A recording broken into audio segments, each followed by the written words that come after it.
এটা হলো মজলিস, যা আরবদের ঐতিহাসবাহী মজলিস।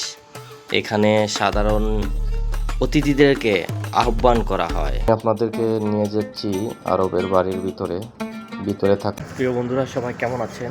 আজকে আপনাদেরকে কাতারের পার্সোনাল কিছু জায়গা দেখাবো, যে জায়গাতে আমি থাকি। বন্ধুরা, আমি আছি কাতারের মুররা শহরে। আর মুররা শহরে থাকা গ্রামীণ পরিবেশের একটি প্রাইভেট রোড, চারপাশে ফুল আর গাছ দিয়ে সাজানো। জায়গাটা একদম শান্ত পরিবেশ।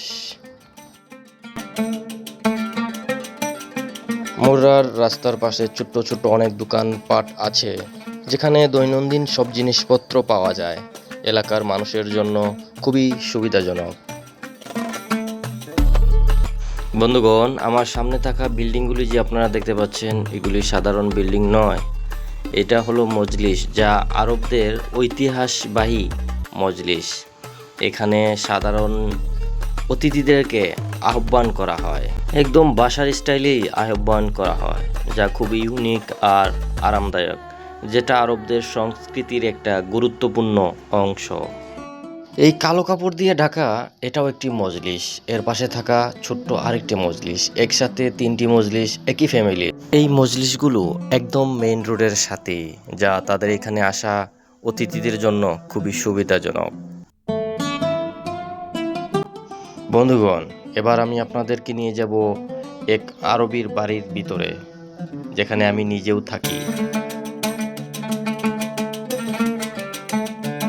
আমি আপনাদেরকে নিয়ে যাচ্ছি আরবের বাড়ির ভিতরে থাকা বিশাল বাড়ি, দোতলা ভবন, খুবই চমৎকার। এই বাড়ির ভিতরে রয়েছে খেজুর বাগান, যা কাতারের একটি বিশেষ বৈশিষ্ট্য। খেজুর বাগানগুলি দেখতে যেমন সুন্দর, তেমনি খুবই গুরুত্বপূর্ণ এই অঞ্চলের জন্য।